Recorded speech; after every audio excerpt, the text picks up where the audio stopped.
Hello students and welcome to economics class. Today in this video we are going to discuss about foreign exchange or forex. Now you might be thinking that how this word foreign exchange has come or what is the meaning of this word. Generally क्या होता है, सभी लोगों के दिमाग में एक word चलता रहता है कि आखिर फॉरेन एक्सचेंज क्या है, करेंसी, सारी कंट्रीज़ की करेंसी, रुपीज़, डॉलर और बाकी भी जितनी करेंसीज होती है उनसे ट्रांजैक्शंस कैसे किए जाते हैं, इनका रेट कैसे डिसाइड किया जाता है, कैसे पता लगाया जाता है कि $1 को खरीदने के लिए मुझे इतने पैसे देने पड़ेंगे, है ना. You might have heard about it कि अगर मैं अभी की बात करूँ तो we have $1 is equals to 73.96 rupees. It means that कि $1 खरीदने के लिए मुझे कितना देना पड़ेगा, 73.96, और I can say overall 74 rupees हमें पे करना होगा in order to purchase currency, right. तो अब हमें आज इस वीडियो में ये समझना है कि फॉरेन एक्सचेंज होता क्या है, फॉरेन एक्सचेंज के रेट क्या होते हैं, कैसे डिसाइड किया जाता है, क्या वो स्टैंडर्ड्स होते हैं, कितने तरह के सिस्टम फॉलो किए जाते हैं अलग अलग कंट्रीज़ में, हमारी कंट्री में कौन सा सिस्टम फॉलो किया जाता है. This all the things we are going to understand in this video, so stay tuned. So first let's understand what is the meaning of the word foreign exchange. So forex, it refers to all the currencies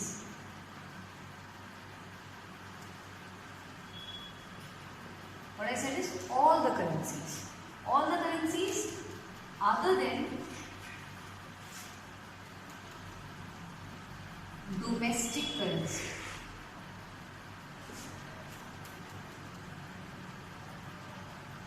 So it means that leaving our country's currency, or I can say that in other words I can say for the people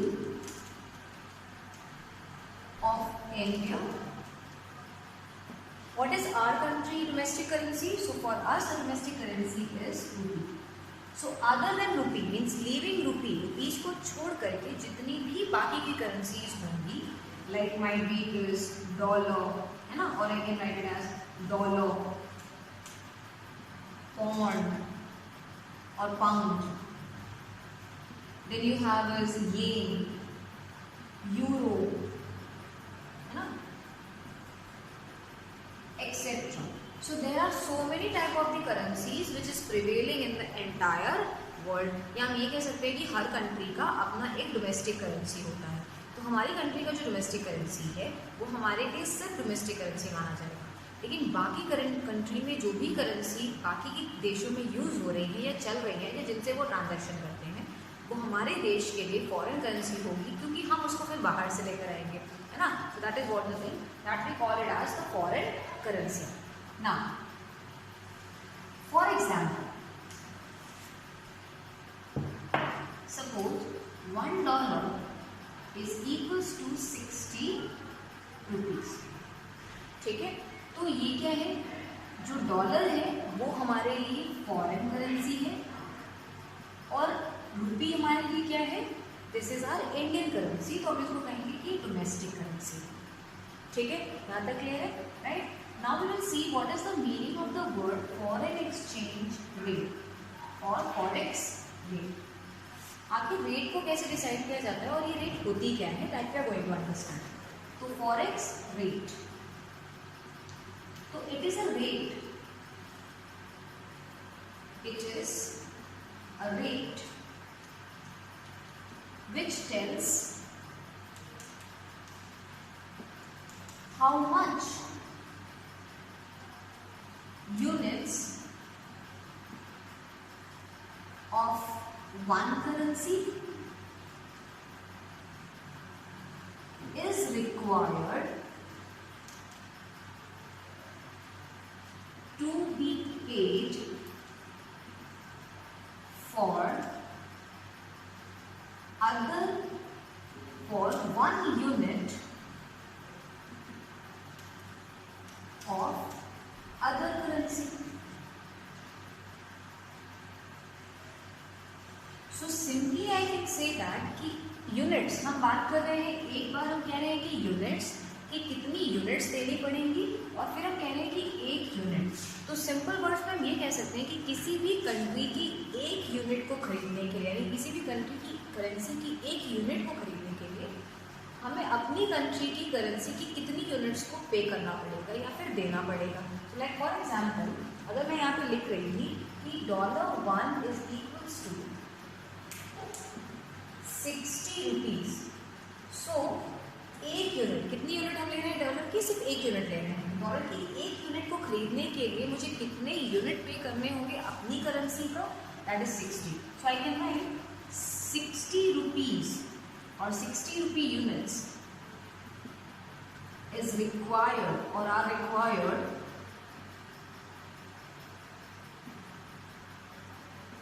to be paid।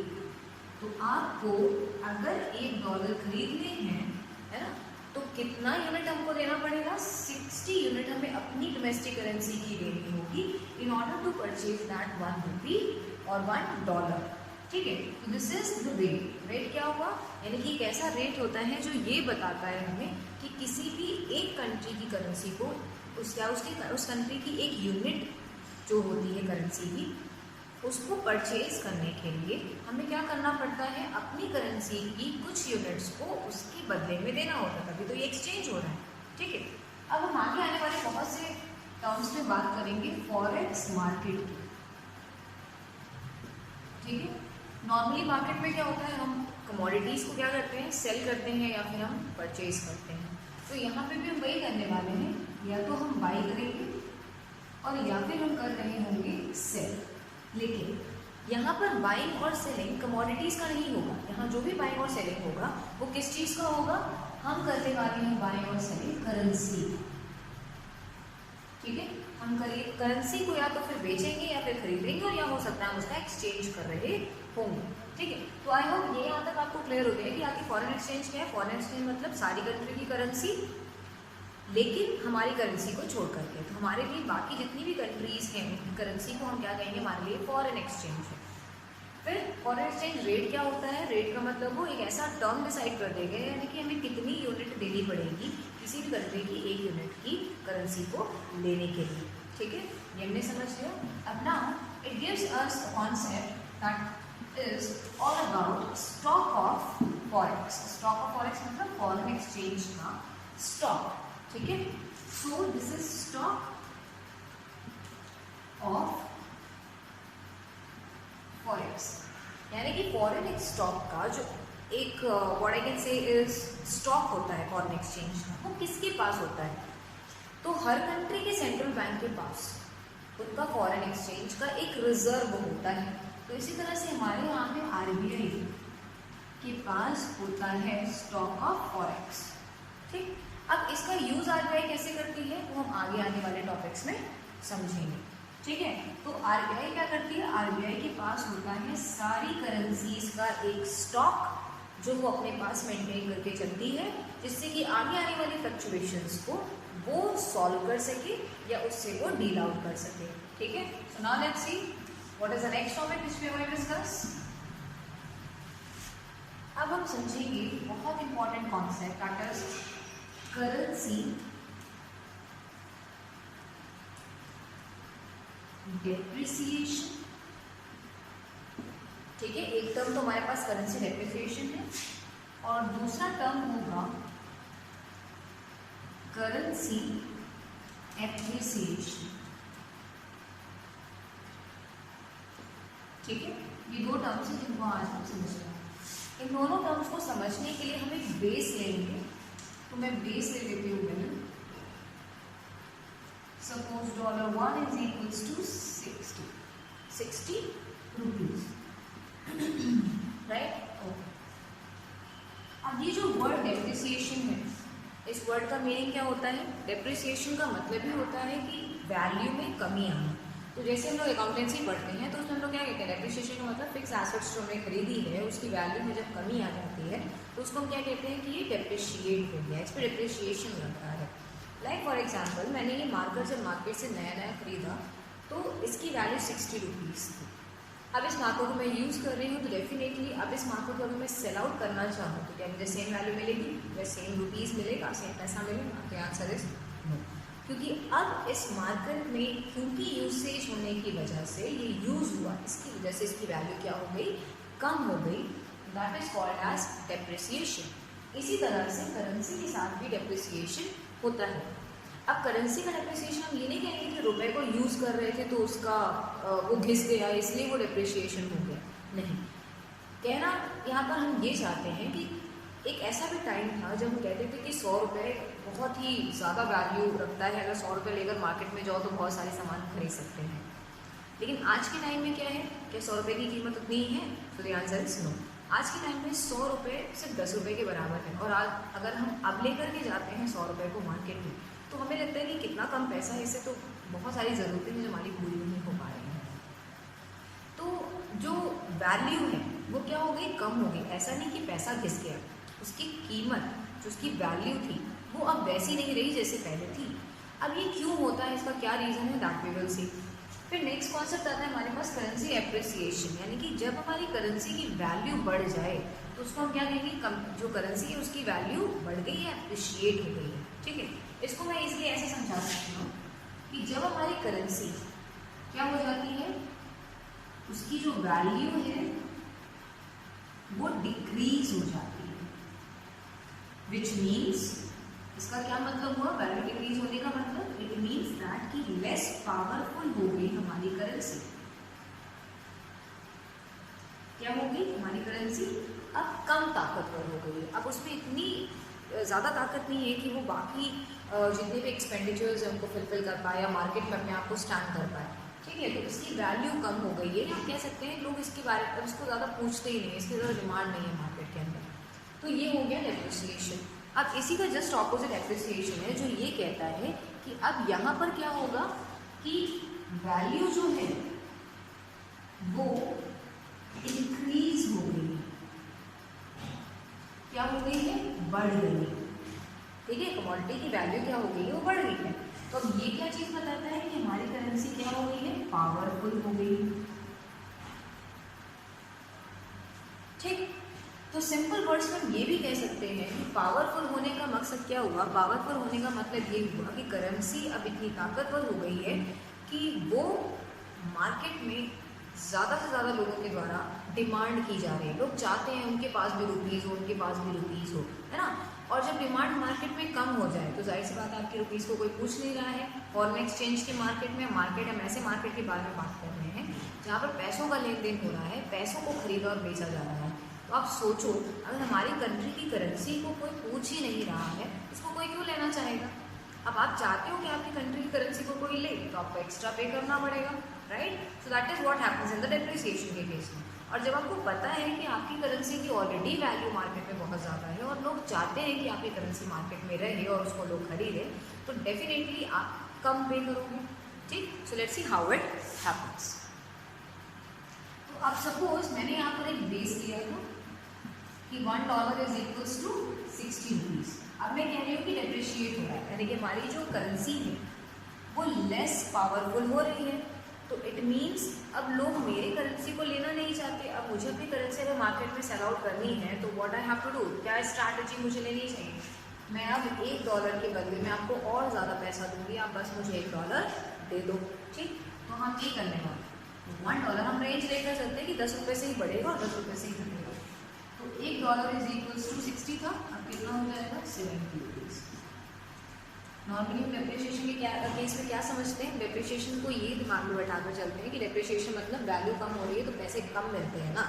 लेकिन यहाँ पर currency के case में ऐसा नहीं होगा। रुपए की कीमत कम हो गई है तभी तो आपको ज़्यादा पे करना पड़ रहा है। फॉर एग्जाम्पल, पहले एक पैकेट जो ब्रेड का था वो आप लाते थे 50 रुपये में, है ना।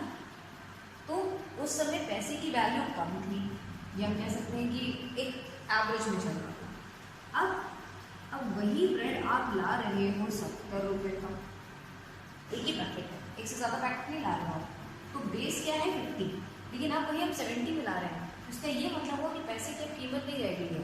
पहले 100 रुपये में ज़्यादा सामान आता था, 100 रुपये में 2 पैकेट ले आते हैं। अब 100 रुपये में कितनी पैकेट लाएंगे ब्रेड की, सिर्फ एक पैकेट आएंगे, वो भी 70 रुपीज़ की और ज़्यादा पे करके आएंगी। That is what the reason है कि डेप्रिसिएशन के केस में करेंसी की वैल्यू घट जाने की वजह से आपको और ज़्यादा पैसा किसी भी सामान को खरीदने के लिए देना पड़ता है। ठीक है। तो वही चीज़ यहाँ पे बोला है कि हम खरीद क्या रहे हैं, डॉलर खरीद रहे हैं, तो हमें डॉलर खरीदने के लिए अब और एक्स्ट्रा पैसा देना पड़ेगा। ठीक है।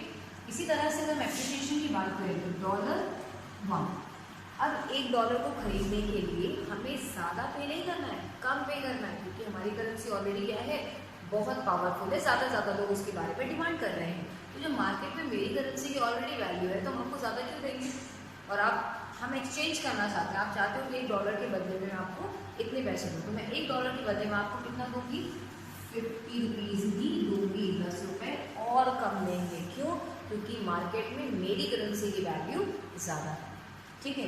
तो अब ये जो हमने बोला कि हम एक्स्ट्रा पे कर रहे हैं, आज हम सिर्फ डेप्रिसिएशन को समझते हैं, डेप्रिसिएशन क्या बताता है। तो इससे कॉन्सेप्ट आता है that is currency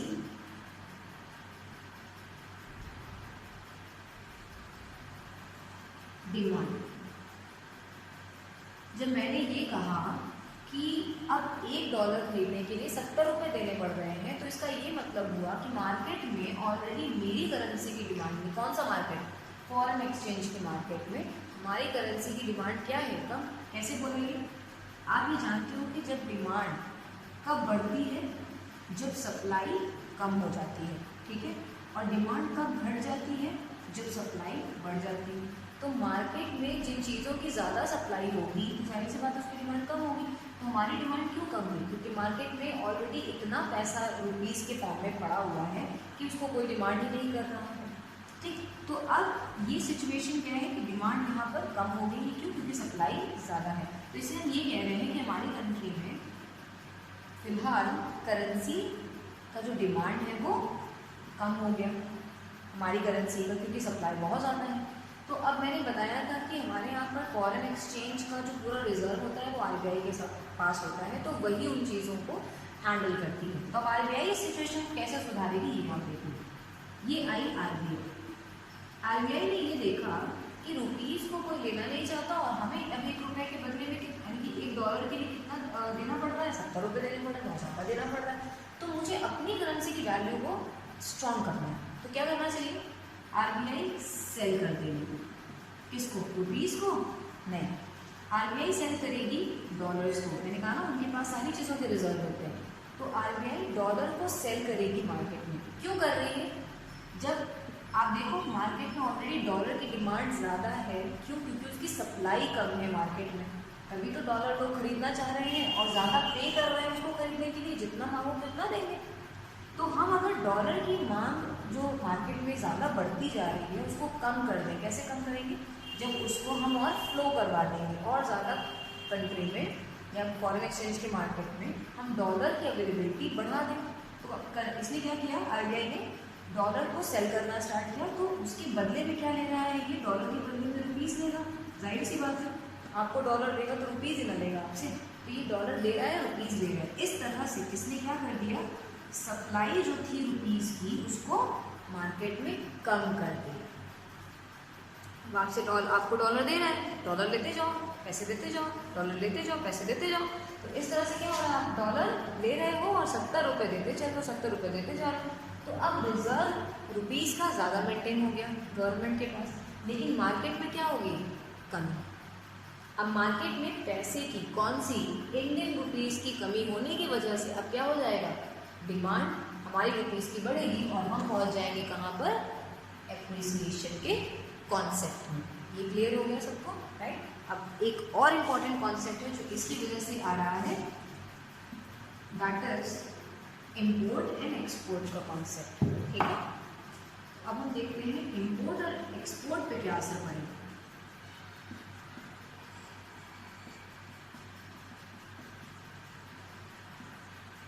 so if I ask you कि डेप्रिसिएशन के केस में हमारे इम्पोर्ट्स बढ़ेंगे, यानी कि हम कह सकते हैं इम्पोर्ट्स हमारे सस्ते हो जाएंगे या महंगे हो जाएंगे, तो मैं ये कह रही हूँ कि हमारे इम्पोर्ट्स जो होंगे वो बहुत ही कॉस्टली हो जाएंगे। अब ऐसा क्यों हो रहा है वो हम देखते हैं। पहले हम सपोज एक कमोडिटी खरीदने के लिए कितना पैसा दे रहे थे, 60 रुपीज़ दे रहे थे, है ना। पहले एक कमोडिटी खरीदने के लिए हमको 60 रुपये पे करने पड़ते थे।